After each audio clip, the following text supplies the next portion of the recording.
Yo les bros, bienvenue sur Spatule Bro, je suis le chef et on se retrouve pour l'ultime review de la saison 3 de Demon Slayer ou Kimetsu no Yaiba ou encore les rôdeurs de la nuit si t'es un gars à l'ancienne.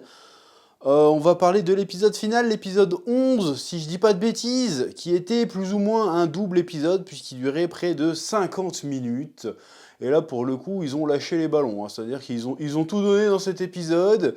On va en parler, mais avant, petit instant auto-promo, hein, comme d'habitude. Le 16 juin est sorti en librairie le tome 3 d'Arena, mon webtoon, hein, version compilée papier des 12 premiers épisodes de la saison 2. Voilà, très content de ce tome. Vous n'êtes pas prêt pour le 4? Le lien est dans la description. Dans la librairie, dans les librairies près de chez vous aussi, bien évidemment. Et je serai à Japan Expo pour les dédicacer pendant les 4 jours. Voilà. Place à la review. Oui.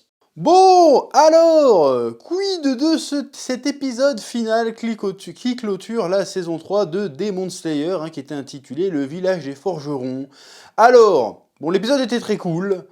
Et j'ai globalement apprécié cette saison, mais il faut reconnaître que c'est la saison la plus faible des trois.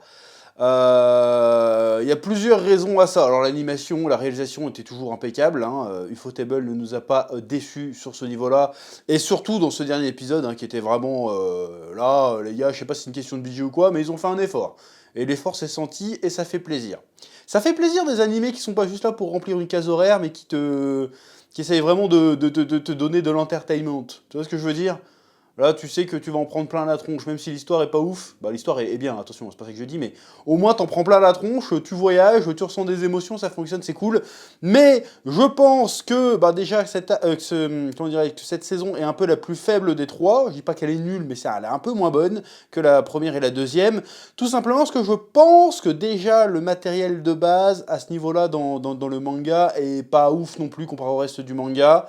Je dirais même que c'est peut-être là qu'on commence un peu le déclin de Demon Slayer, hein, parce que la fin du manga, encore une fois, je l'ai trouvée un peu poussive. Alors sympa à lire, mais poussive. On en reparlera en temps voulu. Je pense que l'erreur, ça a été de consacrer toute une saison à cet arc-là. Parce que cet arc-là, finalement, c'est un peu juste de la bagarre.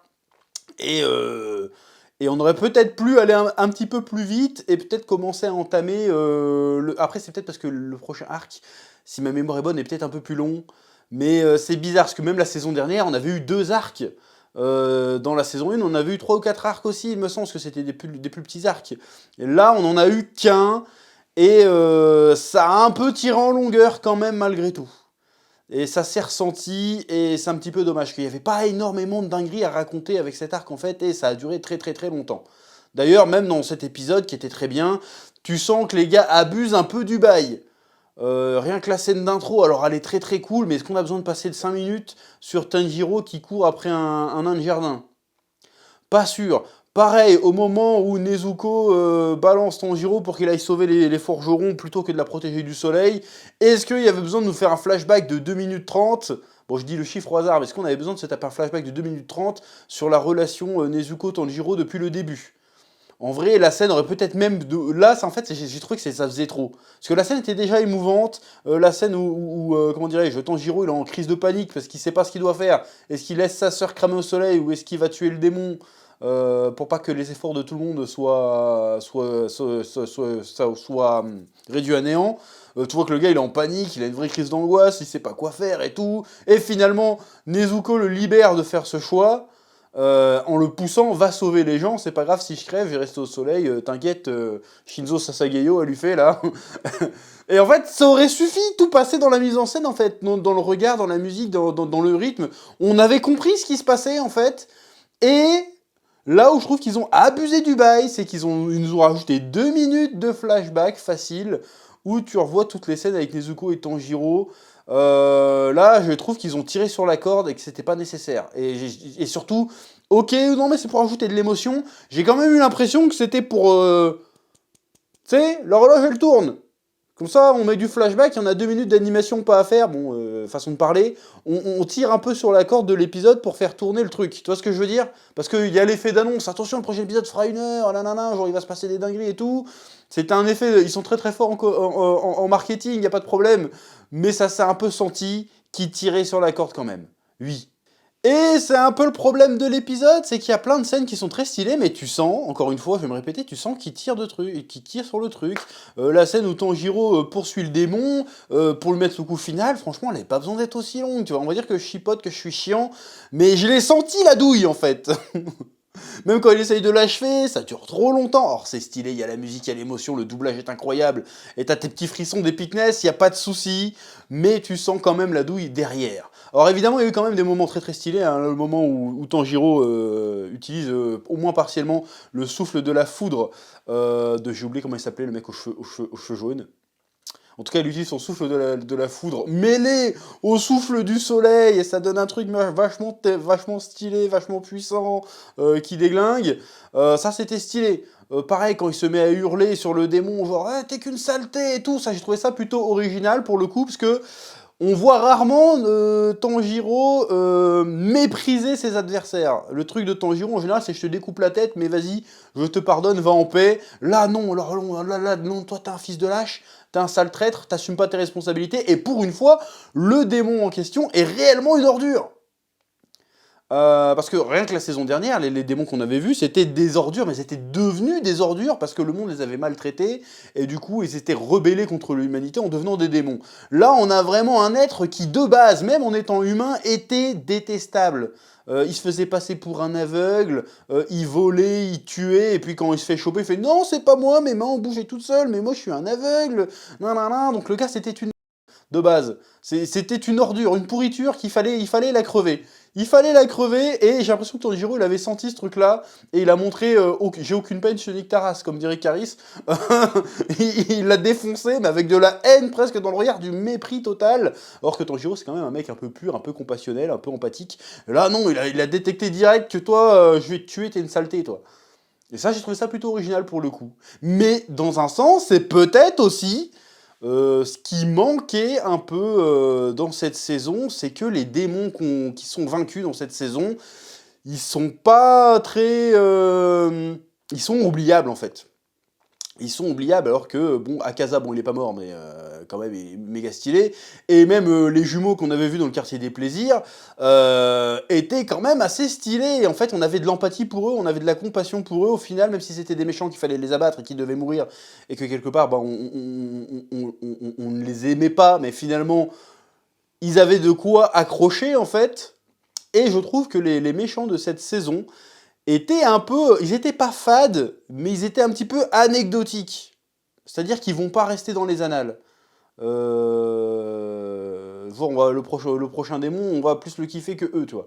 Tu te demandes même ce qu'il s'y fout dans les lunes supérieures, parce que finalement, le gars, il a foutu donner du fil à retordre, certes, hein, surtout la quatrième ou cinquième, je sais plus, là, celui qui se divise en plein, mais il a été dur à tuer parce qu'il arrêtait pas de se diviser, parce qu'il était imbattable, tu vois. Donc c'était pas spécialement intéressant, et au bout d'un moment, quand t'as vu que l'autre, il devient grand, que Tanjiro lui coupe quand même la tête, et qu'en fait, sur la langue, tu vois que c'est pas le bon, que c'était pas le bon, j'avoue, j'ai soufflé, j'ai fait, non mais encore! Encore! Ça fait 4 fois de suite, vous nous faites le coup! Tu vois, ils abusent. Bon, là, c'est certainement dans le manga, mais j'avais le sentiment qu'ils abusaient du bail. Je disais, ah, mais c'est bon! Mais tuez-le! Ça fait 4-5 fois que vous le tuez, quoi! Ça suffit au bout d'un moment! Même dans Saint Seiya, ils font pas ça! Et pourtant, dans Saint Seiya, ils sont increvables, les types, hein. Mais là, non! Là, j'en ai eu marre à un moment donné, tu vois ce que je veux dire ou pas? Donc les démons étaient agaçants, au final. Il n'était pas touchant, bon, il était détestable, de base, mais il était agaçant, il n'a jamais été effrayant, il n'a jamais été charismatique, et non, franchement, il était juste détestable. Tu vois ce que je veux dire? Mais pas détestable, genre Freezer dans Dragon Ball, il est détestable. Dio Brando est détestable, mais on aime les détester. Or que là, on les déteste juste. Tu vois ce que je veux dire? Du coup, ça les rend pas intéressants, j'en avais marre de voir leur gueule, je voulais juste qu'ils crèvent. Or qu'un bon méchant, t'as envie qu'ils perdent, mais tu dis, ah, dommage qu'on le verra plus, tu vois. Alors que là, tant mieux, barrez-vous, j'en ai marre. Tu vois ce que je veux dire ou pas? Oui. Oui, alors il y a aussi le miracle de Nezuko, hein, qui a pas vraiment d'explication, là, pour le coup, c'est juste qu'elle est en train de cramer comme une merguez, et puis tout d'un coup, hors champ, il s'est passé un truc, elle revient, en fait, non, ça va, je résiste au soleil, et maintenant je parle. Bon, on nous explique juste pourquoi elle est à moitié gaulo et qu'elle parlait pas, c'est parce qu'en fait son corps s'était focalisé sur développer la capacité à résister au soleil plutôt que développer son intellect, et que ça, que maintenant que c'est fait, elle va pouvoir récupérer ses facultés cognitives normales. Ça, c'est plutôt intéressant. Mais d'où sort ce délire que maintenant elle arrive à évoluer et que, comme par hasard, c'est la sœur de Tanjiro. Il y a un peu un côté Deus Ex Machina. Vas-y, c'est bientôt la fin, on en a marre, tu vois. Il y a quand même ce côté-là. Or, je sais qu'il faut pas d'explication scientifique parce que sinon, on change on change de registre. On n'est plus dans le fantastique. On devient dans la science-fiction rétro-futuriste bizarre, tu vois.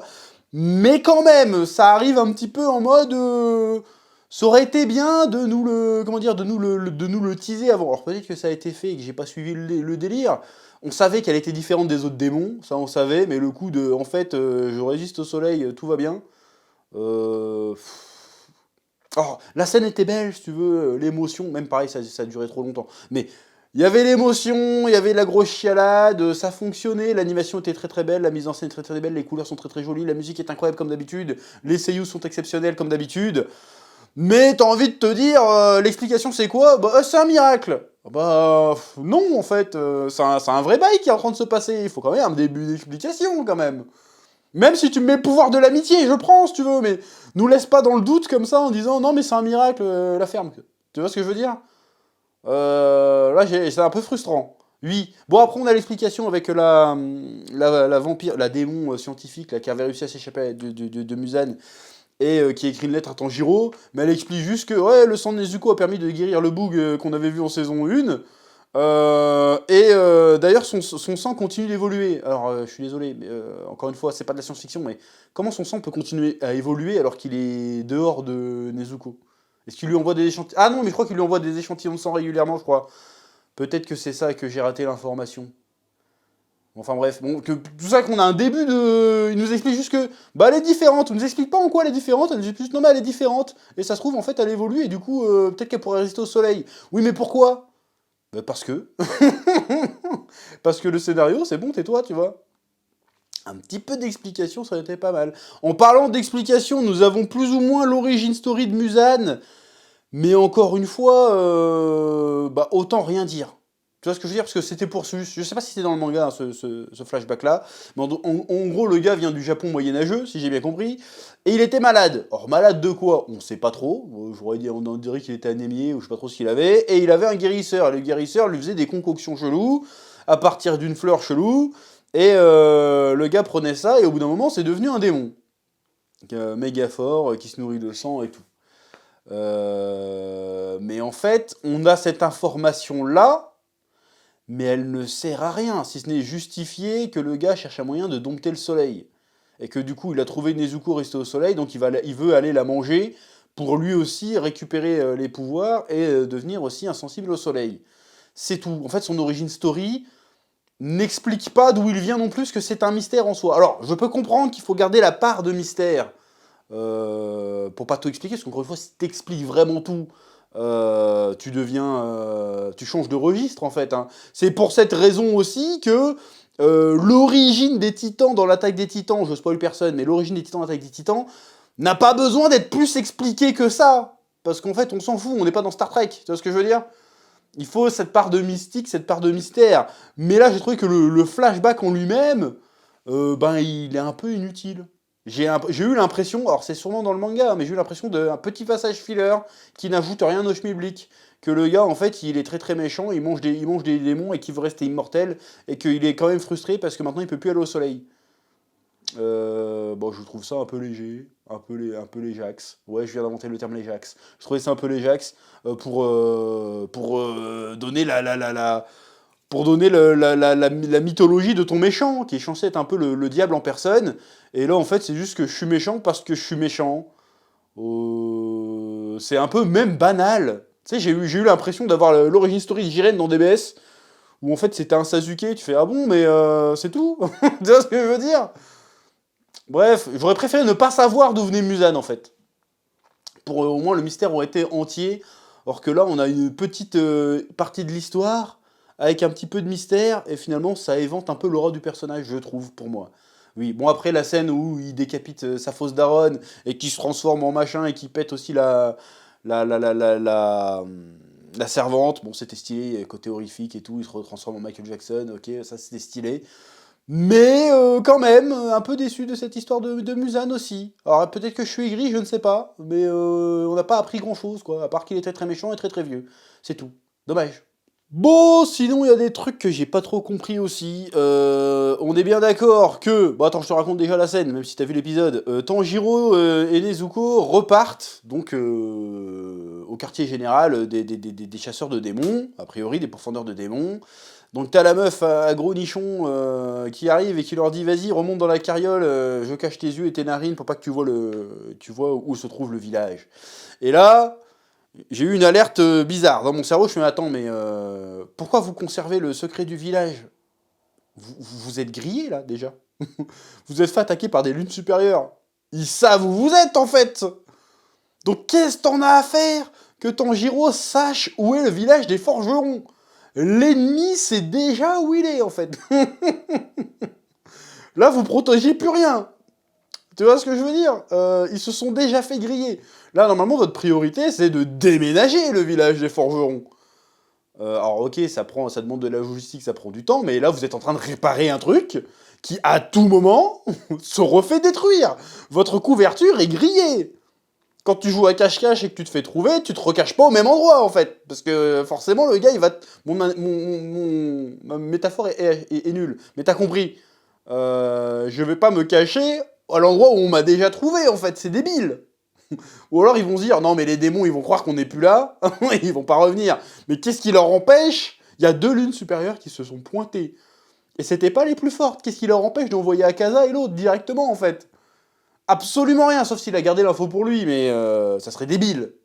Ce serait franchement débile. Ça serait une sacrée facilité scénaristique. Eh, je sais où est le village qui approvisionne nos ennemis mortels en armes, mais je garde l'info pour moi, je vais aller les taper. Bah non, tu dis à tout le monde, frérot. C'est basique, en fait. Vous êtes en guerre. Tu peux pas garder une information capitale comme ça, juste pour ta tronche. Ça serait très très très bizarre. Donc bref, il s'en va pour quitter, elle lui enlève le bandeau. Regardez, le village forgeron est venu vous applaudir. Ouais, super, sympa, c'est trop d'émotion, c'est trop la musique, c'est trop beau, on chiale encore une fois. Et on repart vers de nouvelles aventures. Mais c'est beau, c'est l'émotion, c'est tout ce que tu veux. Mais pour moi, ça ne compense pas les faiblesses de cette saison. Voilà, je pense que t'aurais pu très bien faire cet arc sur 6 épisodes et enchaîner sur autre chose pour les 6 autres derniers épisodes, comme ils ont fait pour la saison dernière en fait. Hein. Sachant que la saison dernière, on s'est fait un peu carotte parce qu'ils avaient repris le train de l'infini déjà, tu vois. Donc, est-ce que ça aurait pas été mieux de faire une mi-saison et une mi-saison autre chose? Après, le truc marche tellement que je comprends qu'ils essayent de rallonger la sauce. Hein. On n'est pas au level de Shingeki no Kyojin à faire saison finale partie 1, saison finale partie 2, saison finale partie 3 et saison finale partie 4 et saison finale partie 5. Hein. On n'en sait pas encore. On n'est pas à ce bail-là encore. Mais quand même, tu sens que c'est pas très très loin. Parce que là, je crois qu'il reste 1 ou 2 arcs maximum pour finir le manga. Parce que le manga est très court. Hein. Je crois qu'il fait 22-23 tomes, ce qui n'est pas beaucoup, si je dis pas de bêtises. 25, je sais plus exactement. Le pire, c'est que je l'ai derrière moi, le dernier tome. Mais si je me retourne, ça va faire bizarre. Donc je vais pas me retourner pour voir où il est, à quel numéro. C'est pas grave. Tout ce que je sais, c'est qu'on n'est pas très loin de la fin, normalement. Donc à quel point ils vont rallonger le bordel, on verra bien. Tout ça pour dire que cet épisode était très joli, très sympathique, encore une fois. Ils arrivent à exalter les émotions. C'est très beau, on en prend plein la tronche. Donc je ne boude pas mon plaisir, mais, en dépit d'eux, ça reste la saison la plus faible selon moi. Alors en même temps, c'est une saison un peu faible avec peut-être des meilleurs épisodes, tu vois. Mais en termes de mise en scène, en termes d'histoire, on a vu mieux. Voilà. Bref, c'est à peu près tout ce que j'ai à dire sur ce final de Demon Slayer. Comme d'habitude, je vous laisse le soin de me dire ce que vous avez pensé de cette saison, de cet épisode et de cette review dans les commentaires, ou juste de laisser un petit message d'encouragement, ça fait plaisir, c'est bon pour le référencement. De mettre un petit pouce bleu, de vous abonner si ce n'est pas déjà fait. Je vous dis à très bientôt sur Spatule Bro pour de nouvelles vidéos. Que la passion vous guide. Oui,